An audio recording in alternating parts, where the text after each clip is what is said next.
제목을 예수님처럼이라고 잡았습니다.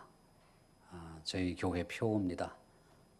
제가 요즘은 나이를 말할 때 학년 반으로 얘기를 안 한다 그래요. 그건 촌스럽다고. 그래서 어떻게 하냐 그랬더니 평수로 얘기한답니다. 제가 61평에 삽니다. 여러분은 몇 평에 사셔요? 우리 연세 많으신 장로님, 권사님들은 큰 집에 사시죠? 90평에 사시는 분도 계시고 85평에 사시는 분도 계시고 제가 61평에 삽니다. 근데 같은 집에 사는 저희 집 사람은 60평에 살아요. 그러니까 제가 조금 더 넓게 쓰고 있습니다. 44살에 청량교회 담임이 됐습니다. 스텔렌보시 우리 김진학 목사님 공부하신 남아공의 스텔렌보시에서 김 목사님은 구약학을 전공하셨고 저는 이제 조직신학 또 기독교 윤리를 전공해서 학위를 받고 1999년에 나와가지고 2000년도에는 신학교 교수로 있다가 2001년도에 청량교회 담임 목사가 됐습니다. 청량교회는 1955년에 세워져서 올해가 63주년이 됐네요. 그리고 제가 모셨던 원로 목사님은 우리 합동 측의 총회장을 역임하셨던 참 훌륭하신 목사님. 저는 뱁새와 같은데 황새 같으신 목사님을 따라가다가 가랭이가 찢어질 뻔했습니다. 그래서 박명수 목사님 정말 훌륭하신 어르신입니다. 2001년도에 제가 44살에 부임해가지고 2008년도에 소천하셨습니다. 93세에 제가 만 7년을 모셨는데 그 어르신이 정말 반듯하시고 검소하시고 훌륭하신 분이세요. 돌아가실 때 시신을 연대 세브란스에 기증하셨고 또 평생에 모은 교회에서 대접하시는 모든 것들을 모아가지고 차곡차곡 쌓아두셨다가 도봉구 창동에 이렇게 목민학서라고 목민 길을 목자 백성민자 써가지고 당신의 호입니다. 박명수 목사님의 호가 목민인데 학사를 만드셨어요. 잠시 우리 김 목사님과 대화를 해보니까 이 교회도 그런 꿈이 있다 그렇게 말씀하셔서 너무 반가웠습니다.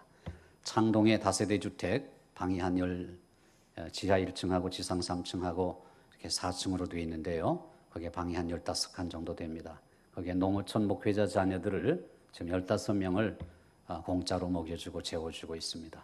박명수 목사님의 둘째 아들님 내외분이 거기에 사무장으로 사감으로 같이 사셔요. 그래서 밥도 해주고 뒷바라지를 해줍니다. 그래서 농어촌 목회자 자녀들이 공부는 잘해서 서울에 유학을 왔는데 있을 곳이 없잖아요. 원룸에도 들어갈 수가 없고 또 학교 기숙사에도 들어갈 수가 없어요. 돈이 없으니까요. 그래서 이제 그런 어려움을 아시고 박명수 목사님이 사재를 다 털어가지고 전 재산을 헌납하셨어요.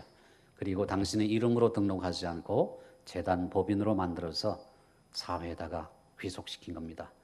만약에 우리가 그 사업을 더 이상 안 한다면 그 재산은 몽땅 다 국가의 소유가 되는 겁니다. 법인이니까요. 그래서 그렇게 다 하나님께 바치고 맨 마지막에 돌아가시기 직전에 유서를 한 장 쓰셔가지고 저한테 봉투를 주면서 송 목사 이거 내가 죽은 다음에 하나님 부르신 다음에 그때 열어보아야 되네. 잘 보관해놨다가 그래서 그걸 열어보니까 거기다가 당신이 이제 전 재산을 다 모아봤더니 2억이 되는 거예요. 그래서 그 2억을 어디에 써라 이렇게 해서 농어촌 선교를 위해서 쓰고 청량교회 장학금을 위해서 쓰고 목민학사를 위해서 쓰고 그때는 또 청량교회가 50주년 기념사업을 했을 때요. 그 기념사업을 위해서 써라 이렇게 해서 조목조목 이렇게 나눠가지고 전 재산을 바치고 가셨죠. 그 어르신이 지금 우리 원로 장로님 앉아 계신 이 자리에 늘 앉아 계셔가지고요. 제가 이렇게 설교를 하면 늘 목사님이 고개를 끄덕여 주셨어요. 늘 이렇게 고개 끄덕이시고 제가 44살, 45살에 담임 목사가 됐으니까 지금도 설교를 못하는데 그때 얼마나 못했겠어요. 근데도 나가면요. 저 뒤에 서셔가지고 제 손을 꼭 잡아주시면서 목사님, 송 목사님 내가 은혜 많이 받았습니다. 그리고 늘 겸손하게 그렇게 말씀해 주셨어요. 그게 제게는 늘 힘이 됐죠. 그래서 2008년도에 소천하실 때 시신 기증을 하니까 장례식이 굉장히 간촐해졌어요. 입관 예배가 있을 필요가 없죠. 발인 예배가 있을 필요가 없어요. 그래서 딱 한 번 천국 환송 예배라고 해가지고 전국에서 증경총회장이시니까 얼마나 많은 손님이 왔겠어요? 그래서 그 많은 손님들이 온 데서 제가 영광스러운 예배를 인도를 했습니다. 그리고 그것이 끝이에요. 딱 한 번 예배 드림으로 끝나버렸어요. 그 어르신이 워낙에 훌륭하셔가지고 제가 그 어르신 돌아가신 후에 근조리본을 이게 가슴에 달았던 것을 제 담임 목사실 컴퓨터 모니터 귀퉁이에 딱 붙여놓고 3년을 보냈습니다. 그 근조리본을 보면서 목사님처럼 살아야 되겠다. 우리 원로 목사님처럼 내가 살아야 되겠다. 많은 사람이 저한테 그랬어요. 송 목사, 원로 목사를 모시고 이 목회를 하는 게 얼마나 힘드는가. 그런데 저는 하나도 힘 안 들었어요. 아들처럼 사랑해 주셨고 저는 아버님처럼 공경해 드렸고 그래서 너무너무 좋은 관계로 그렇게 7년을 지내다가 목사님께서 소천하셔서 이제는 제가 그 뒤를 이어받아서 학사의 학사장이 되어서 엊그저께 가서 제가 또 맛있는 빵을 한 줌 사가지고 가가지고 학생들에게 나눠주고 또 종강 예배를 인도했습니다. 그렇게 하니까요 15명 정도 남학생 여학생 합해서 그렇게 있는데 벌써 20여 년 그 일을 해오다 보니까 거기서 결혼해가지고 짝이 돼요. 그래서 아이를 낳아요. 그리고 우리 청량교회 정착을 해요. 교회 큰 일꾼 되는 거예요. 그리고 청년들이 대학교 1학년, 2학년, 3학년, 4학년 이렇게 다니면서 계속 청량교회를 나오니까 청량교회는 그냥 거저먹기로 청년들을 이렇게 부흥시키게 되는 거예요. 청년들이 부흥하기 시작하는 거예요. 그 아이들이 또 목사님 자녀들이란 말이에요. 얼마나 신앙훈련을 잘 받았는지 전부 다 교회 인재들이에요. 그 인재들을 저희가 보유하면서 청년부가 부흥하고 있어요. 청년부가. 그러니까 이게 얼마나 누이 좋고 뭐 좋죠? 매부 좋고 또 꼭 먹고 알 먹고 도랑치고 가재 잡고 너무 잘하시네. 너무 잘하세요. 이게 죽이 잘 맞네요. 정말 우리 중앙교회는. 그러셨어요. 그러셨어요. 훌륭하신 분이십니다. 통합 측에 한경직 목사님이 계시다면 우리 합동 측에는 박명수 목사님이 계셔요. 그 어르신 구순잔치 때 제가 가서 예배를 인도했는데 거기는 전부 박사 교수들이에요. 자녀들이 전부 박사 교수 의사들 거기서 나눠지는 대화들이 전부 고급 정보들이에요. 첨단 고급 정보들이 거기서 왔다 갔다 해요. 그 장남이 박영신 박사로 UC 버클리 출신 아니에요? 사회학의 태도라고 불려지고 연세대학교에서 은퇴하신 다음에 목사가 되셨어요. 요즘도 저와 자주 만나서 교제를 하고 있습니다. 예수님처럼이라는 이 제목은요. 제가 2001년도에 목회지에 처음 오면서 저는 사실 공부만 할 줄 아는 사람이에요. 그래서 교수가 되려고 공부했고 또 그렇게 성장을 했습니다. 모태신앙으로 어머니 뱃속부터 예수를 믿었고 교회 외에는 저는 모르는 사람이에요. 당구를 쳐본 적도 없고 뭐 야구장에 가본 적도 없고 이렇게 세속적인 것 하나도 몰라요. 중학교 2학년 때 제가 수련회에서 저희를 인도하시던 전도사님이 강하게 초청을 했어요. 콜링을 한 거죠. 그래서 거기에 제가 손들고 응답하고 자리에서 일어나서 내가 주의 종이 되겠습니다 라고 중학교 2학년 때 하나님 앞에 서원했어요. 그리고 술과 담배를 입에 대지 않겠습니다 라고 하나님 앞에 중학교 2학년 때 서원을 해서 제가 지금까지 평생 술과 담배를 입에 대본 적이 없어요. 교회를 빠진 적도 없고 제가 그러니까 바리새인이죠. 제가 바리새인과 같은 사람이에요. 정말 주의 전에서만 자랐어요. 교회는 제 놀이터였어요. 근데 너무너무 가난해가지고 고생은 축사게 했어요. 먹을 것이 없어서 굶은 적도 많았고요. 먼 산 보면서 한없이 울었어요. 왜 이렇게 가난해야 되는가. 고등학교 때 제 좌우명이 됐던 말씀이 있어요. 그게 로마서 8장 18절 말씀이에요. 그 말씀이 뭐냐면 생각하건대 현재의 고난은 장차 우리에게 나타날 영광과 좋게 비교할 수 없다는 말씀이에요. 저 하늘산 기도원 많이 갔어요. 삼각산 기도원 많이 갔고요. 제가 감남산 기도원 많이 다녔고 기도원이란 기도원 학창시절에 많이 쫓아다니고 기도했어요. 왜냐하면 우리 전도사님이 그렇게 훈련시켰기 때문이죠. 소나무 붙들고 뿌리 뽑아라. 그래서 그거 붙들고 또 뿌리 뽑는다고 열심히 흔들어댔어요. 그때마다 부르짖어서 기도했던 것이 생각컨대 현재의 고난은 장차 우리에게 나타날 영광과 좋게 비교할 수 없다고 하신 하나님.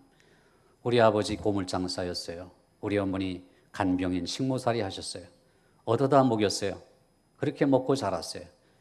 그러면서 하나님 앞에 기도하기를, 하나님, 육신의 아버지 가난하시지만 나의 영의 하나님 하늘의 아버지 부요하시니 나에게 지혜를 주시옵소서, 나에게 믿음을 주시옵소서. 그렇게 기도해서 제가 서울대학교를 갔잖아요. 잘했죠? 네, 우리 아버님이 닭똥 같은 눈물을 흘리셨어요.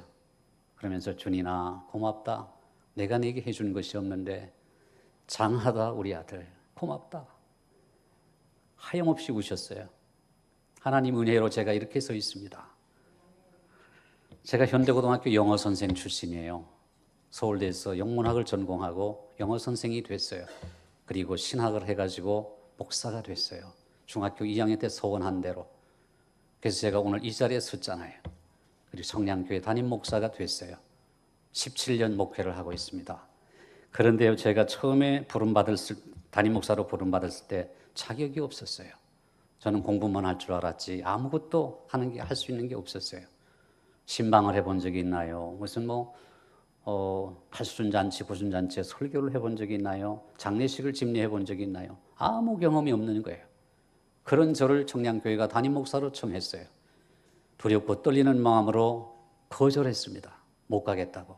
저는 교수 되기 위해서 공부했고 교수가 가장 딱 맞는 사람인데 담임 목회 못합니다. 제가 가고 싶어서 간 것 아니에요. 제가 원서를 내지도 않았어요. 어느 날 한번 설교 한번 해달라고 누가 부탁을 하더라고요. 청량교회 멋모르고 갔어요. 설교 한번 하고 내려왔어요. 그 뒤에 벌어진 일들이 그냥 이렇게 된 거예요. 이미 뽑아놓은 사람들이 있었는데 그 틈바구니에 들어가가지고 마지막에 설교 한번 5명 뽑아놨는데 6번째 설교 한번 들어봅시다. 그래가지고 누가 졸라대가지고 저를 밀어넣은 거예요. 저는 그것도 모르고 설교 한번 해달라고 해서 간 것뿐이에요. 근데 그 뒤에 벌어진 일은 6명 중에 제가 뽑혔어요. 장로님 10분이 투표를 했는데 10대 0으로 제가 그냥 뽑힌 거예요. 그래서 제가 담임 목사가 됐으니 얼마나 미천해요. 준비가 아무것도 안 돼 있는 사람이에요. 그래서 하나님 앞에 엎드려 기도했어요. 하나님, 제가 목회를 모르는데 어떻게 목회하면 좋겠습니까? 그때 하나님께서 제게 주신 말씀이 있어요. 그게 뭐냐 하면 마태복음 28장 20절, 20장 28절 그리고 마가복음 10장 45절 말씀이에요. 인자가 온 것은 섬김을 받으려 함이 아니라 도리어 섬기려 하고 많은 사람을 위하여 자기 목숨을 대속물로 주려 함이니라. 이 말씀을 주셨어요. 그래서 하나님, 알겠습니다. 제가 예수님처럼 살겠습니다. 예수님처럼 섬기겠습니다. 그렇게 예수님처럼 섬기면 되겠죠. 제가 아무것도 몰라도 섬기는 목표를 하겠습니다. 그래서 저희 교회 표어를 정했어요. Just like Jesus라고요. 꼭 예수님처럼, 꼭 예수님처럼. 저희 교회 강단에는 그게 써 있답니다. 예수님처럼 Just like Jesus라고 세 단어가 쓰여 있어요. 그게 오늘 제목이 된 것입니다. 제가 번역한 책 중에요, 고통이라는 선물이라는 책이 있어요. 그 책은 인도의 선교사로 가셨던 폴 브랜드라는 외과 의사 선교사가 쓴 책인데요. 그분이 직접 쓰지 않고 그분의 구술을 토대로 해서 필립 얀시라고 하는 크리스티애니티 투데이라는 잡지의 편집장을 맡으셨던 필립 얀시가 그 글을 썼어요. 구술을 받아 적은 거죠. 그 책의 제목이 고통이라는 선물이에요. 그 책의 서두는 이렇게 시작합니다. 인도에 타냐라는 아이가 있었는데 1년 8개월 동안 무사히 잘 자랐어요. 그런데 1년 8개월 되었을 때 어머니가 타냐가 놀고 있는 방에 가봤더니 타냐가 그림을 그리고 있었어요. 하얀 종이에다가 빨간 물감으로요. 근데 빨간 물감을 준 적이 없는데요. 빨간 물감이 없는데요. 어디서 났을까요? 피를 가지고 그림을 그리고 있었던 거죠. 1년 8개월 됐으니까 앞니가 이렇게 좀 났을 것 아니겠어요? 고사리 같은 손가락을 칵 깨물어가지고 피를 가지고 범벅을 만들고 있었어요. 10손가락을 다 깨물었어요. 재미가 있으니까요. 칵 깨물어가지고 피범벅을 만들고 그림을 그리고 있었던 거죠. 엄마는 기절했죠. 그 아이를 끌어안고 외과 의사인 폴 브랜드 박사를 찾아간 거예요. 인도에 무슨 뭐 의료시설이 있었겠어요. 그러니까 선교사를 찾아가니까 정밀 검사를 했어요. 선천적인 병이 있었어요. 그것이 뭐냐면 고통 없음. 예, 그게 병이에요. 통증 없음. 영어로 painlessness. painless, 고통이 없는 명상이니까 painlessness. 이렇게 해가지고 고통 없음. 이게 병명이에요. 선천적 무고통증. 아픔을 모르는 거예요. 아핀에 찔려도 바늘에 찔려도 칼에 베어도 손가락을 잘라도 아무 아픔이 없는 거예요. 좋죠? 천만에요. 천만에요. 고통을 느끼지 못하면 죽어요. 그래서 고통은 하나님의 선물이랍니다. 그 책의 제목이 거기서 나온 거예요. 타냐가 몇 살에 죽는지 아세요? 5살을 간 넘겼을 때 죽어요. 왜 죽느냐 하면 팔다리를 다 잘랐어요. 다리도 자르고 썩으니까. 상처가 났는데 치료가 제때 안 되니까 썩어 들어가서 궤양이 생겨요. 나중에 폐혈증으로 죽은 거예요. 혀를 얼마나 씹었는지 혀가 이렇게 튀어나왔어요. 농이 나가지고 썩어 들어가요. 아이는 아픈 걸 모르는 거예요. 아프다는 소리를 안 해요. 통증이 없으니까요. 죽었어요. 저는 그 책을 번역할 때 장염이 걸렸어요. 배가 너무 아프죠. 과거 같으면 불편했을 텐데 하나님 앞에 감사드렸어요. 하나님 감사합니다. 이 통증을 느낄 수 있어서 감사합니다. 여러분 상상해봐요. 장염이 걸렸는데 여러분이 통증을 모른다고 하면 기름진 것만 먹을 것 아니겠어요? 마구잡이로 먹을 것 아니겠어요? 세균들이 좋아하겠죠? 난리가 나겠죠? 아프지 않으니까 괜찮아요? 죽죠. 죽게 됩니다. 그래서 폴 브랜드 박사는 고통은 하나님의 선물입니다. Pain is the gift of God. 이렇게 책 이름을 정했습니다. 고통은 하나님의 선물이에요. 저희 교회도 노인들이 참 많아요. 네, 노인들이 정말 많아요. 그런데 그 노인분들이 다 아파요. 머리도 아프고 목도 아프고 팔다리도 아프고 무릎도 아프고 엊그저께도 한 분이 무릎 연골 수술했어요. 연골이 다 닳아가지고 이렇게 붙어버리니까 걷지를 못해요. 아파요. 그래서 이제 잡아 볼리 거기다 인공 연골을 집어넣어가지고 수술을 받는 그런 시술을 했습니다. 그런 고통이 있을 때요. 여러분들이 그 아픈 자리를 붙들고 감사해야 돼요. 하나님 감사합니다. 이 아픔을 주신 것은 더 아프지 않게 하려고. 그러죠? 더 아프지 않게 하려고 하나님께서 경고 신호를 보낸 거예요. 머리가 아프면 과로했으니까 쉬어라 그런 말이에요. 배가 아프면 소화기관에 탈이 났으니까 먹을 걸 조심해라 그런 경고의 말씀이에요. 고통은 하나님의 선물이라는 거예요. 이 폴 브랜드 박사가 나 환자들의 정말 그 의사가 돼요. 정말 훌륭하신 의사예요. 나 환자들의 의사가 돼가지고 오그라진 손을 펴주고 또 떨어져 나간 부분에 이식을 해서 또 붙여주고 이런 이제 시술을 하시는 분인데 이분이 이제 나 환자들에게 그렇게 조심시키는 거예요. 조심해라, 조심해라. 손가락 떨어져 나가고 코가 떨어져 나가고 귀가 떨어져 나가고 이렇게 상하는 것은 후천적인 요인이라는 거예요. 이게 병 때문에 생긴 게 아니라 관리를 잘못해서 그런 거니까 관리만 잘하면 절대로 그런 일이 없다고 주의를 줬어요. 그런데 그러게 지내다가 어느 날 갑자기 이 나 환자들이 자고 일어나면 손가락이 잘라져 나가는 거예요. 자고 일어나면. 그래서 나 환자를 불러가지고 폴 브랜드 박사가 야단을 치는 거예요. 너 어젯밤 뭐 했느냐? 너 어제 그걸 가지고 뜨거운 불 만졌느냐? 불을 만져도 안 뜨거우니까 막 만지는 거죠. 고구마를 굽는데 지글지글 익는 그 고구마를 손으로 꺼내요. 안 아프고 안 뜨거우니까 나 환자들이. 그런 동안에 벌써 익어가지고 다 떨어져 나가는 거죠. 그래서 야단을 쳤는데 이 나 환자는 벌쩍 뛰는 거예요. 내가 그런 적이 없단 말이에요. 어젯밤 잠들기 전까지만 해도 온전했는데 자고 일어나니까 손가락이 떨어진 걸 어쩌란 말이냐는 거예요. 그래서 이상하다 해가지고 불침번을 세웠죠. 보초병을 세운 거예요. 나 환자 수용소에서 이렇게 쭉 밤중에 돌아보는데 며칠 동안 아무 일이 또 안 일어나는 거예요.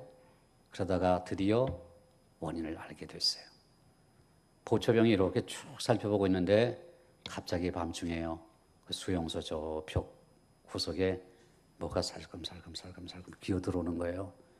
가만히 지켜봤죠. 저놈이 뭘 하나 이렇게 가만히 지켜보니까 잠자고 있는 나 환자들의 손을 물어뜯기 시작하는 거예요. 손을 물어뜯기 시작해. 그런데 나 환자가 가만히 있어요. 감각이 없으니까요. 나병은 바로 그런 병이에요. 감각이 없으니까. 그냥 다 뜯어먹도록 내버려 두는 거예요. 옳았구나. 바로 저 서생원이 문제구나. 그래가지고 그때부터 싹 테두리를 막아버리니까 다시는 그런 일이 안 생긴 거예요. 여러분을 주무시고 계신데 누가 이렇게 물어뜯으면 가만히 계시겠어요? 아무리 깊은 잠이 들어도 펄쩍 놀라서 깰 겁니다. 깜짝 놀라서 말이죠. 아파가지고. 그게 하나님의 복이에요. 아프다는 것 자체가. 오늘 본문이 나 환자 얘기죠. 예수님께서 산상수훈 마태복음 5장 1절을 보시면 예수께서 산에 오르사 앉으시니 제자들이 나온지라 입을 열어 가르쳐 가라사대 심령이 가난 자는 복이 있나니 천국이 저희 것이미요라고 시작해가지고 마태복음 7장에 가서 반석 위에 지은 집, 모래 위에 지은 집 얘기를 하면서 순종을 가르쳐요. 그리고 나서 8장 1절이 오늘 본문이에요. 어떻게 시작하죠? 예수께서 산에서 내려오시잖아요. 5장 1절에서 올라가셨죠? 6장 7장까지 긴 설교를 하시고 8장 1절에서 내려오셔요. 그래서 마태복음 5장 6장 7장을 The Sermon on the Mount라고 해요. 산상 설교라고 해요. 산 위에서의 설교라고 말해요. 그래서 산 위의 설교를 마치시고 내려오셔요. 예수께서 내려오실 때 허다한 무리가 따라왔어요. 많은 사람이 뒤를 따랐어요. 그런데 앞길을 가로막는 한 사람이 있었습니다. 그 사람이 나병 환자예요. 나병 환자는 가까이 올 수가 없습니다. 돌을 던져서 쫓아내거나 침을 뱉어서 쫓아내거나 그러죠. 예수님의 제자들이 저리 가라 말이지. 여기가 어디 안전인 줄 알고 감히 더러운 사람이, 부정한 사람이 여기까지 왔느냐. 여러분, 나 환자의 입장이 한번 돼보셨어요? 성경을 읽을 때 그 등장인물에 나를 한번 대입해 보세요. 내가 나 환자라고 한번 생각해 봐요. 얼마나 애달을까요? 우리 교회 4살짜리 아이가 림프종암에 걸렸어요. 서울대병원에서 지금 1년 동안 투병을 하는데요. 1차 항암치료, 2차 항암치료 마치고 3차 항암치료가 8주 받고 1주 쉬고 8주 받고 1주 쉬고 8주 받고 1주 쉬고 6번을 또 받아야 돼요. 그래도 완치될지 안 될지 몰라요. 고통이에요. 그 가정을 위해서 온 교회가 기도하고 있어요. 4살짜리가 무슨 죄가 있다고 말해요. 나 환자가 그런 사람이죠. 타고난 나 환자가 어디 있겠어요? 후천적인 병이잖아요. 어느 날 갑자기 집에 들어와서 세수를 하는데 피가 대야에 흥건한 거예요. 언제 다쳤지? 자기도 모르는 사이에 상처가 난 거예요. 그런데 내가 왜 안 아프지? 이 생각이 드는 거죠. 이렇게 상처가 심하게 났는데 내가 왜 안 아프지? 아까 풀질을 할 때 낫으로 뱄나 보다. 그러고는 살펴보니까 살점이 이렇게 떨어져 나가고 피가 나오는데 안 아픈 거예요. 이상하다. 이거 이상하다. 그때부터 몸이 이상해지기 시작해요. 제사장 앞에 가죠. 보여주니까 제사장이 뭐라 그래요? 손가락으로 입을 딱 가리고 부정하다. 부정하다. 부정하다. 끝나는 거예요. 어떻게 돼요? 가정에서 쫓겨나죠. 사회에서 쫓겨나요. 나 환자들의 집단 것으로 옮겨야 되는 겁니다. 여러분, 그때부터 삶이 바뀌는 거예요. 폭풍과 몰아닥치는 겁니다. 그런 나 환자예요. 뭐가 그리울 것 같아요? 나 환자들이 가정이 그립죠. 사랑이 그립습니다. 만져줌이 그립습니다. 어느 누구도 안 만져요. 아내도 자식들도 부정하다고. 또 만졌어도 안 돼요. 율법에서. 그러니까 얼마나 그립겠습니까? 우리가 평소에 악수하는 것, 등을 두드려 주는 것, 머리를 쓰다듬어 주는 것, 이렇게 허그하는 것, 이것이 정말 호사스러운 일이에요. 나 환자들에게는. 그 나 환자 한 명이 예수님 앞에 탁 무릎을 꿇고 엎드려요. 뭐라고 말하죠? 주여, 주께서 원하시면 저를 깨끗게 하실 수 있나이다. 그렇게 말해요. 제가 말한 것처럼 말했겠어요? 아니죠. 몇 년이 그렇게 그런 삶을 살았는지 모르지만 그간의 그 애환, 아픔, 고통 다 묻어나는 말로 주여, 눈물 짓는 말로 했을 거예요. 주께서 원하시면 저를 깨끗게 하실 수 있나이다. 여러분도 그런 기도 해보셨나요? 주님, 나를 불쌍히 여겨달라고. 왜 나에게 이런 아픔을 주시냐고. 주님께서 원하시기만 하면 지금 당장이라도 깨끗게 하실 수 있을 텐데 왜 이 고통을 주시냐고. 나 환자가 그렇게 왔을 때 예수님이 어떻게 하시죠? 정말 놀라운 일이 벌어져요. 더럽다, 부정하다, 저리 가라. 주님이 그렇게 배척하지 않으시죠? 주께서 가까이 가셔요. 나 환자에게 가까이 가셔요. 그리고 나 환자에게 손을 대셔요. 그러면서 말씀하시죠. 내가 원하노니 깨끗함을 받으라. 그렇게 말씀하셔요.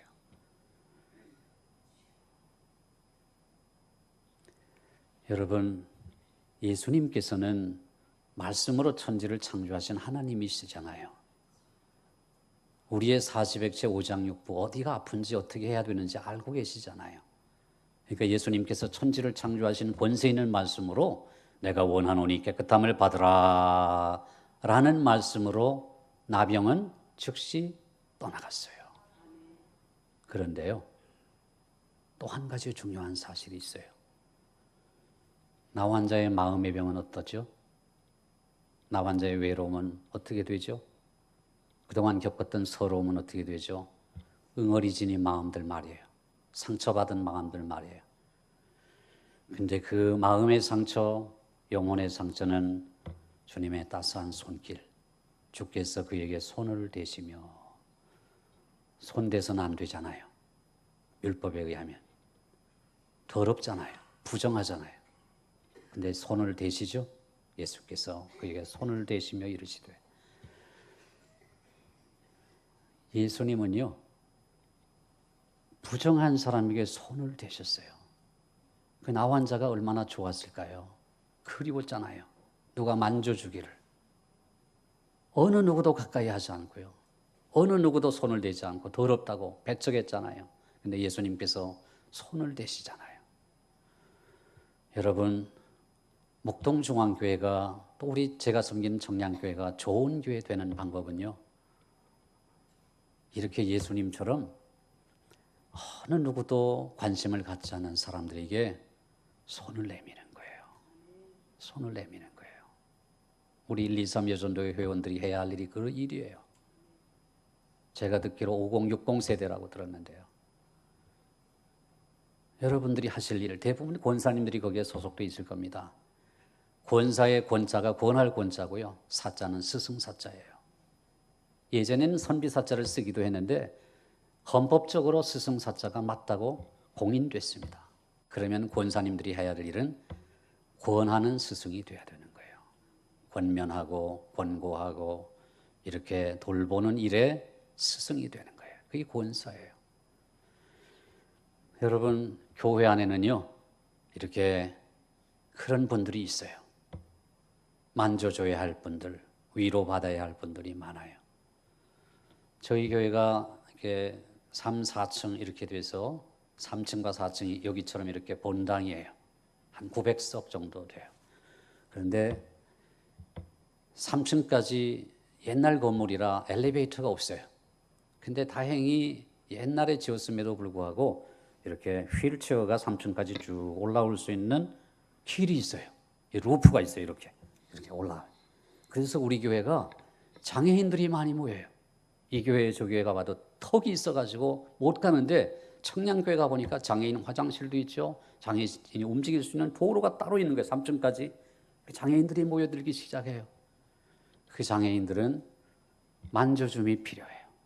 그 점심 식사 대접하느라고 우리 팀들이 탁 달라붙어가지고 식당에 가서 자기는 먼저 못 먹고 밥 떠와가지고 먹여주는 거예요. 입에다가 또 먹여주고, 화장실 갈 때는 안아줘가지고 데리고 가서 앉혀놓고, 또 비데 틀어주고 닦아주고 이렇게 해가지고 돌봐줘요. 교회는 그런 곳이잖아요. 그죠? 교회가 그런 곳이 돼야 되잖아요. 배척받지 말고 세상에서 소외되고 배척받는 영혼들이 위로받는 곳, 그것이 진짜 좋은 교회 아닌가요? 제가 이제 담임 목사 되기 전에 유학을 마치고 왔을 때 처음 저하고 이렇게 접촉이 되신 분들이 롯데백화점 본점의 신우 회원들이에요. 누가 저에게 그 팀을 좀 맡아달라고 이게 소개가 들어왔어요. 제가 수원에 살고 있었는데요.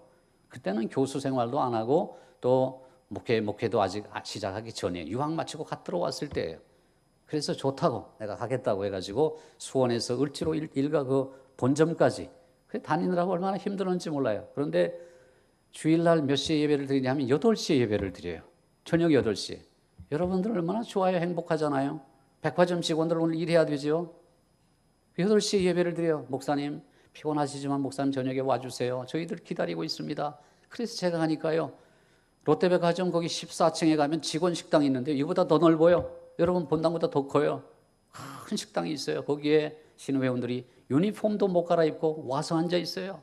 예배 드리려고. 예배에 목숨을 건 사람들 같아요. 내가 입장을 바꾸어 놓고 생각해 보니까 나 같으면 안 와요. 집에 가서 쉬고 싶어요. 하루 종일 서가지고 있잖아요. 얼마나 힘들어요. 손님 이렇게 맞이하는 게. 파김치가 돼가지고 예배 드리러 올라와요. 얼마나 귀해요. 제가 성심성의껏 설교를 하고 돌봤어요. 그랬더니 목사님 목요일날 한 번만 도와주세요. 목요일날. 아유 나는 좀 쉬고 싶은데 목요일날 또 오라네. 수요일은 이제 목사님 교회 다녀야 되니까 목요일날 저녁에 자기들이 수요 예배처럼 목요 예배를 드린다는 거예요. 그래서 또 목요일날 밤에 또 갔어요. 일주일에 그렇게 2번씩. 밤중에 그것도. 여러분 백화점 가면요. 직원들 좀 불쌍히 여겨주셔야 돼요. 물건 파는 기계 아니에요. 다리 아파요. 백화점 층층마다 감독관이 있어가지고 돌아다니면서 다 체크해요. 누가 앉아 있었다, 누가 손님 접대를 잘못한다, 인사고과에 다 반영된대요. 세일 기간에는 죽어나는 거예요. 백화점 직원들이. 몸이 파김치가 돼요. 그 무거운 박스들을 날라야 되고 싸야 되고 펼쳐놓아야 되고 이 일이 보통 번거로운 일이 아니에요. 애들 데리고 와서 아이스크림을 갖다 새우에다 묻혀놔요. 그래도 미안하다는 말도 없다 그러는 거예요. 제일 미운 사람이 백화점 끝나는 시간에 목 딱 내밀어가지고 꼬리 나는 사람. 정말 미워 죽겠대요. 나 집에 가고 싶은데 저 손님 때문에 또 늦게 생겼네. 그러지 말란 말이에요. 제가 그분들을 1년 반 동안 지도하는 가운데 그분들의 애환을 듣게 됐어요. 그래서 저는 집사람하고 같이 쇼핑을 가잖아요. 여자들은 왜 이렇게 옷을 자꾸 들쳐가지고 이렇게 대봐요? 여기도 해보고 저기도 해보고 사지도 않아요. 사지도 않아. 그냥 내려놓고 또 가요. 또 한 바퀴 돌아 계속 돌다가 또 다시 와가지고 또 다시 대봐요. 또 다시 대보고 그래서 또 한 번 더 생각해봐야 되는데 또 내려놔. 내가 하는 일은 뭐냐면 옷 개해주는 거예요. 집사람이 이렇게 걸쳐다가 내려놓으면 나는 옷을 개해주는 거예요. 그대로. 옷걸이에 걸어서 걸어주고. 그러면 그 아가씨들이 뭐라 그러냐면 아이고 이제는 할아버지라 그래요. 머리가 허해서 그런지. 할아버지 그러지 마세요. 할아버지 아니 할아버지는 맞아요. 제가 손자가 있으니까. 근데 하지 말라는 거예요. 그래서 제가 그러죠. 자매님 너무 다리 아프죠. 내가 다 알아요. 얼마나 힘들어요. 제가 도와줄게요. 나 이런 거 개는 거 잘해요. 이러면서 은근슬쩍 이렇게 위로의 말을 건네주면요. 아가씨들의 눈에 눈물이 팽 돌아요. 어느 누구도 그들을 그렇게 대접해 주는 사람이 없거든요. 항상 이거 얼마예요? 아 그렇군요. 대보고 내려놓고 이거 얼마예요? 물건 파는 기계처럼 대하잖아요. 여러분 제가 그 롯데백화점을 다니면서 데일리 브레드라고 하는 오늘의 양식이라는 소책자를 읽고 있었어요. 그걸 묵상하면서 늘 다녔는데 거기에 이런 얘기가 실려 있었습니다. 미국의 교회인데 예배가 시작됐어요. 그런데 목사님이 설교를 저처럼 이렇게 시작했죠. 근데 예배 자리에 너무 사람들이 많이 와가지고 꽉 차서 빈자리가 없었어요. 그런데 뒤에서 한 청년이 반바지 차림에 귀걸이도 하고 머리도 물들이고 이 남자 청년이 슬리퍼를 찍찍 끌면서 온 거예요. 둘러보니까 앉을 자리가 없어요. 그래서 이 통로를 따라서 뚜벅뚜벅 오는 거예요. 설교하고 있는데 뚜벅뚜벅 걸어오는 거예요. 그러니까 앉아 계신 성도님들이 그 청년의 뒤통수에다 대고 막 욕을 퍼붓어요. 속으로. 아이고 요즘 젊은이들 저렇게 버릇이 없어. 왜 예배 중에 저렇게 방해를 하고 찍찍거리는 소리 내면서 저렇게 들어오나 그러면서 막 비난의 화살을 퍼부는 거예요. 근데 청년이 들어오니까 이게 앞으로 오니까 목사님이 놀래잖아요. 이거 또 무슨 일을 저지르려고 이렇게 하는가 해서 잠시 설교를 멈추고 쳐다보니까 이 청년이 요 앞에 앉은 거예요. 여기 땅바닥에. 자리가 없으니까 땅바닥에 앞에서 예배 드리겠다고 나오는 거죠. 아, 저러려고 그랬구나. 그래서 안도의 한숨을 내쉬고 또 설교를 시작했어요. 그런데 잠시 뒤에 저 뒤에 앉아 계신 할아버지 집사님이, 머리가 허여신 집사님이 자리에 앉아 계시다가 느닷없이 또 자리를 박차고 일어나는 거예요. 지팡이를 짚고 이번엔 따닥따닥 소리를 내면서 또 걸어오시네. 그러니까 목사님이 또 놀란 거예요. 저 사람 또 뭐 때문에 이렇게 또 앞으로 오시는가. 교인들은 아이고 저분이 또 노망이 드셨나, 왜 또 저렇게 예배를 방해하시나. 그걸 가만히 또 지켜봤어요. 그랬더니 이 할아버지 집사님이 청년의 옆자리에 지팡이를 딱 내려놓고 땅바닥에 들썩 앉는 거예요. 갑자기 모든 성도들과 목사님이 전율을 느낀 거예요. 그 이야기 옆에 이 구절이 쓰여 있었어요. 오늘의 양식이에요. 그는 근본 하나님의 본체시나 하나님과 동등됨을 취할 것을 여기지 아니하시고 오히려 자기를 비어 종의 형체를 가지사 사람들과 같이 되셨다는 말씀이 쓰여 있는 거예요. 여러분, 그분이 제 목회의 스승입니다. 그 노 집사님이요. 제가 목회에 들어와서 담임 목사가 됐을 때 하나님 제게 영적인 멘토를 주십시오. 제가 누구처럼 목회하면 되겠습니까? 기도할 때 하나님께서 그 사실을 떠올려 주셨어요. 그 노 집사님 같은 목회자가 되라. 다른 사람들은 청년의 겉모습을 보고 외형적인 태도를 보고 비난했지만 그 집사님은 이렇게 생각한 거예요. 아, 저 청년이 외롭겠구나. 내가 친구가 돼줘야지. 그리고는 자기의 좋은 자리를 버려두고 청년의 옆자리에 앉은 거예요. 예수님이 그러셨잖아요. 예수님처럼. 오늘의 설교 제목처럼 말이에요. 버림받고 소외당하고 배척당하는 영혼에게 손을 내밀고 따스한 손길로 어루만져 주시는 예수님의 손길. 그리고 노 집사님처럼 마음으로 공감할 줄 아는 그런 공감의 능력. 이것이 주의 종들인 우리에게 꼭 필요한 덕목이 아닐까요? 그리고 우리 오늘 헌신 예배를 드리시고 또 우리 목동중앙교회를 50년 동안 섬겨오신 여러분들이 해야 할 일이 아닐까요? 제가 처음 영어 선생이 돼서요, 3월 2일에 부임을 하니까 이제 학교에서는 왜 저한테 고3을 맡겨주셨는지 지금도 이해가 안 되는데, 초년병 교사에게 고3을 맡겨주셨어요. 고3들은 교과서 진도 벌써 2학년 때 다 떼고요, 문제집 풀이 하는 거예요. 수능고사 풀이. 그래서 제가 이제 문제를 다 이렇게 뽑아가지고 이렇게 편집을 해가지고 인쇄실을 찾아갔어요. 근데 인쇄실에 가니까 지금 뭐 굽이굽이 찾아간 거죠. 처음 가보니까. 그래서 지하실에 있더라고요. 지하에 가서 이렇게 노크를 하고 문을 열었어요. 그때 인쇄실 아저씨가 저 뒤에 앉아 계신 거예요. 그래서 인사를 구복하면서 아저씨 안녕하세요. 이거 이번 목요일에 200장 필요한데 좀 인쇄 좀 해주시겠습니까? 이랬어요. 그랬더니 그때 제 나이가 결혼 전에 28살 때거든요. 그랬더니 그 아저씨가 저를 빤히 쳐다보셔요. 빤히 쳐다보시는데 이렇게 위아래로 훑어볼 필요도 없어요. 저는 짧으니까 그냥 한눈에 다 보이는 거예요. 그냥 이렇게 한눈에 다 보여요. 제 몸이. 이렇게 들을 필요가 없어요. 그냥 다 보이잖아요. 그러더니 그 아저씨가요, 진짜 제 기회 생생한데 3번 딱 책상을 치시더니 선생님, 여기도 사람 사는 곳입니다. 그러는 거예요. 아, 얼마나 제가 미안하고 쑥스러운지 몰라요. 제 귀에 지금도 생생해요. 선생님, 여기도 사람 사는 곳입니다. 제가 교무실로 돌아가가지고 얼마나 후회가 됐고 얼마나 창피한지 그냥 던지듯이 놔두고 다시 돌아왔어요. 그 다음에 가가지고 100배 사죄했습니다. 죄송합니다. 제가 사회 경험이 없어서 이렇게 아저씨를 불편하게 해드려서 너무 죄송하다고. 그분이 원하시는 건 이거죠. 예, 들어오세요. 안녕하세요. 처음 뵙겠습니다. 제가 송준인이라는 사람인데요. 영어 선생입니다. 아이, 하필이면 또 고3을 맡았네요. 아저씨 많이 바쁘시죠? 얼마나 힘드세요? 제가 또 힘들게 해드려서 죄송합니다. 시간 되십니까? 목요일까지 이렇게 필요한데. 이렇게 했어야 되는 건데 버릇없이 가가지고 선생님 이거 200장만 이번에 해주시겠습니까? 그랬더니 선생님, 여기도 사람 사는 곳입니다. 그 인쇄실 아저씨가요, 제 목회의 스승입니다. 예, 아까 노 집사님도 목회 스승이고 그분도 목회 스승이에요. 제가 예수님처럼이라는 우리 교회 표어를 정한 것이 그것 때문이에요. 선생님, 여기도 사람 사는 곳입니다. 그러죠. 어떤 직업을 갖고 있든지, 어떤 그 부를 누리고 있든지, 배움이 있든지 없든지, 옷차림이 누추하든지 아무 상관없어요. 다 존귀한, 정말 하나님 보시기에는 아들까지도 맞바꿀 수 있을 만큼 존귀한 분들 아니겠어요?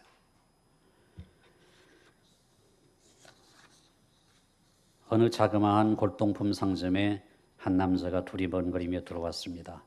골동품 가게 와서 이제 골동품을 쭉 살펴보는데 마음에 드는 게 없어요. 그래서 이제 그냥 가려고, 오늘은 제가 찾고 이렇게 갖고 싶은 것이 없네요. 다음에 올게요 하고 나가는데, 이게 바닥에 말이에요. 골동품 가게 바닥에 이게 예사롭지 않은 이 접시가 놓여 있는 거예요. 이 골동품 수집상이기 때문에 이 눈길이 보통이 아니거든요. 그래서 탁 보는 순간 저게 분명히 이제 귀한 골동품이에요. 그런데 주인은 모르고 있는 게 틀림없어요. 왜냐하면 고양이 밥그릇으로 쓰고 있으니까요. 바닥에다가. 이야, 이거 절호의 찬스다. 그래가지고 수작을 부리기 시작. 머리를 싹 굴려가지고 이제 주인한테 이제 수작을 부리는 거예요. 주인장, 내가 골동품 수집상인데 내가 몇 차례 왔지 않소. 지난번에 뭐 물건도 사고. 근데 오늘은 내가 살 것이 없어서 그냥 갑니다만 다음에 내가 또 오겠어. 그런데 내가 당신도 알다시피 우리 집에도 골동품이 좋은 게 몇 점 있지 않소. 근데 우리 집에 요즘 쥐가 많이 들끓어가지고 고양이가 필요한데 당신 집 고양이를 내게 좀 파시오. 그랬더니 이 골동품 주인이, 아니 여기는 골동품 가게지 이거 고양이 파는 가게가 아닌데 왜 고양이를 사려고 합니까? 나도 안다고. 저 근처에 가면 패트숍이 있으니까 거기 가서 강아지도 사고 고양이도 살 수 있으니까 그 집 가보시오. 그러니까 나도 이 동네 사는 사람인데 모르겠냐고. 안다고. 그런데 당신 집 고양이가 딱 마음에 드니까 그거 팔으라고. 내가 30만 원 50만 원 줄 테니까 팔으라고. 하도 졸라대니까 그럼 알았다고. 우리가 고양이 또 새로 사오면 되니까 그냥 가져가시라고. 그래서 고양이를 팔았어요. 이제 옳다고 나고 고양이를 품에 안고 이제 나가다가 탁 돌아오면서, 주인장, 내가 고양이의 생리를 잘 아는데 이 고양이들은 말이요, 자기의 채취가 묻어있는 밥그릇을 좋아한다오. 저 바닥에 있는 밥그릇을 내가 10,000원 얹어 드릴 테니까 내게 주시오. 그랬더니 이 골동품 가게 주인이 펄쩍 뛰면서 이렇게 말하는 거예요. 아니요 손님, 그건 절대로 안 됩니다. 저게 저래 봐도 중국 명나라 도자기입니다. 그러면서 골동품 가게 주인이 그 손님에게 덧붙이는 말이, 제가 재미있는 얘기 해드릴까요? 글쎄 말이요, 중국 명나라 도자기를 고양이 밥그릇으로 쓴 이후에 제가 고양이를 17마리나 팔았지 뭡니까? 들어오는 사람마다 그렇게 수작을 부려가지고 고양이부터 사고 밥그릇을 얹어서 살려고 했던 거예요. 고양이를 팔아가지고 돈을 많이 벌었어요. 그리고 절대로 안 파는 거죠, 명나라 도자기는. 여러분, 이 얘기에서 무엇을 가르쳐주는지 아세요? 명나라 도자기가요, 아주 멋진 진열장에 진열되어 있거나 땅바닥에서 고양이 밥그릇으로 쓰이고 있거나 그 본질적인 가치는 변하지 않는다는 거예요. 더 중요한 것은 그 본질적인 가치를 알아보는 우리의 능력이에요. 하나님께서 독생자와 맞바꿀 수 있을 만큼 귀중한데 우리가 왜 꼬리표를 붙이죠? 100만 원짜리, 10만 원짜리. 그러면서 사람들의 목에다가 렛대를 붙여요. 가격표를 붙여요. 가격표를 우리가 마음대로 매기는 거예요. 하나님께서 장애인에게, 또 가난한 분에게, 또 우리 눈에 보이기에 누추한 분에게, 우리의 관심이 별로 안 가는 분에게 하나님께서 꼬리표를 이렇게 붙여놓으신다면 그 가격표에 뭐라고 쓰이는지 아세요? 제가 또 영어 선생 출신이니까 또 한 단어 말씀드리죠. price, 가격이죠. 거기에 less 붙이면 priceless 이렇게 돼요. priceless. 값이 없다는 뜻일까요? priceless라는 단어는 어떻게 번역해야 되느냐 하면 부르는 게 값임, 이런 뜻입니다. 부르는 게 값이에요. 값이 없어요. 부르는 게 값이에요. 무한한 가치가 있다는 겁니다. 하나님이 그렇게 프라이스리스에 가격표를 매겨 놓으셨는데 왜 10,000원짜리 취급하냐는 거죠. 왜 고양이 밥그릇을 취급하냐는 거죠. 명나라 도자기인데. 사랑하는 성도 여러분, 한 가지 얘기만 하고 말씀을 맺으려고 합니다. 친구들로부터 항상 따돌림을 받는 테디라는 아이가 있었습니다. 제가 책을 통해서 읽은 얘기인데요. 그 아이는 학교에서 늘 멍한 눈빛으로 그저 이렇게 의자에 쭈그리고 앉아 있었습니다. 테디라는 여자아이가 이렇게 입을 열 때는 출석 부를 때뿐이에요. 테디 그러면 yes 이 말뿐이고 하루 종일 입을 닫고 살았어요. 옷 입은 모양이 엉망이고 옷에서 냄새가 났어요. 몸에서도 냄새가 났어요. 친구들이 가까이 하지 않으려. 테디의 옆자리는 항상 비어 있어요. 아무도 안 앉아요. 선생님은 테디의 시험 점수를 매길 때마다 너무 편해요. 아무것도 쓰여 있지 않았어요. 그냥 2줄 긋기만 하면 돼요. X 그냥 다 틀렸어요. 빵점이에요. 오늘도 시험지에 막 빵점 표시를 하려다가 아이가 궁금했어요. 그래서 생활기록부를 뒤져봤죠. 1학년 착한 아이다. 장래가 촉망된다. 하지만 가정환경이 불우하다. 이렇게 쓰여 있었어요. 2학년 생활기록부 보니까 아이가 성격이 조용하고 폐쇄적이다. 엄마가 불치병을 앓고 있단다. 이렇게 쓰여 있었어요. 3학년 때 테디의 성적이 다른 학생들에 비해 많이 떨어진다. 올해 엄마가 돌아가셨다. 아빠는 무관심하시다. 이렇게 쓰여 있었어요. 4학년 아이의 장래가 보이지 않는다. 아빠는 집을 나가셨다. 현재 이모 집에서 구박을 받으며 살고 있다. 이렇게 쓰여 있었어요. 아, 이런 아이구나. 그런 느낌이 들었어요. 이제 성탄절이 돌아왔습니다. 아이들이 선물을 들고 학교에 왔어요. 테디만 빼고 예쁜 포장지에 선물을 싸가지고 왔어요. 근데 테디는 누런 봉투 있죠? 서류 봉투에다가 이렇게 테이프로 볼썽사납게 이렇게 봉해가지고 선물을 가져왔어요. 선생님은 테디가 어떤 아이인지 알았기 때문에 그 선물부터 뜯었어요. 그랬더니 이 가짜 다이아몬드 팔찌, 또 알이 떨어져 나간 그런 팔찌가 나왔고 향수병이 조그만 게 있었는데 쓰다 만 거예요. 조금 남아있는 향수병을 아이가 싸온 거예요. 선생님이 먼저 가짜 다이아몬드 팔찌를 이렇게 팔에 차면서 얘들아, 이거 테디가 나한테 선물한 거야. 예쁘지 않니? 선생님이 꼭 마음에 든다. 향수. 이거 선생님이 제일 좋아하는 냄새인데 테디 고마워. 이렇게 격려를 해주었습니다. 아이들은 다 비웃었죠. 저것도 선물이라고 가져왔냐고 막 조롱하고 비웃었습니다. 근데 방과 후에 테디가 선생님께 찾아갔어요. 머리를 긁적이며 이렇게 말합니다. 선생님, 제 선물이 마음에 드신다니 기뻐요. 하루 종일 선생님께 엄마 냄새가 났어요. 엄마가 쓰시던 향수거든요. 그리고 팔찌도요, 엄마가 차시던 거예요. 테디가 간 후에 선생님은 책상에 고개를 파묻고 하염없이 느꼈습니다. 하나님 용서해 주세요. 하나님과 같은 눈으로 엄마 없는 아이를 바라보게 해주세요. 기도했습니다. 그 다음 날부터 선생님이 바뀌었어요. 테디를 개인적으로 불러서 지도하기 시작합니다. 위로하고 격려하기 시작합니다. 그해 말에 테디는 친구들을 다 따라잡았어요. 그 후로 헤어졌죠. 선생님은 오랫동안 테디 소식을 듣지 못했는데 어느 날 짧은 편지가 왔습니다. 사랑하는 선생님께 제가 곧 고등학교를 졸업한다는 소식을 선생님께 가장 먼저 알려드리고 싶었어요. 선생님 기뻐해 주실 거죠? 저 이번에 반에서 2등으로 졸업해요. 사랑하는 제자 테디 올림. 너무 기뻤어요, 선생님이. 아, 테디가 이렇게 됐구나.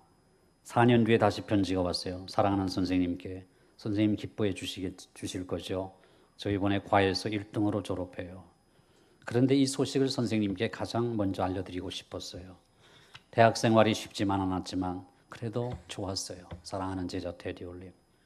그리고 또 4년 뒤에 편지가 왔습니다.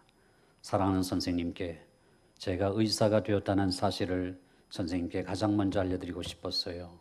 멋지죠? 선생님 기쁘시죠? 한 가지 부탁이 있는데요. 저 이번에 결혼해요. 제가 결혼할 때 선생님께서 제 어머니 좌석에 앉아주셨으면 해요. 선생님은 제 어머님과 같은 분이시잖아요. 사랑하는 제자 테디 올림, 사랑하는 성도 여러분, 오늘 헌신 예배를 드리시는 123 여전도 여러분, 무엇이 중요한 것입니까? 하나님의 눈으로 한 영혼을 바라볼 수 있다면, 하나님의 마음으로, 예수님의 마음으로 그 영혼의 마음속에 들어가 공감할 수 있다면, 그것이 몸된 교회 아니겠습니까? 그리스도의 지체된 그리스도의 몸 아니겠습니까? 하나님의 눈으로 가치를 매기고 하나님의 눈으로 한 영혼을 바라보고 하나님의 시각을 가지고 그 영혼을 품고 누추한 사람에게 손 내밀어, 하나님, 내 손 누추하고 더러운 손이지만 주님의 명을 따라 이 손 얹사오니 주님 이 손 위에 주님의 손 얹으셔서 이 영혼 위로해 달라고, 이 영혼 매만져 달라고, 사랑이 필요하다고.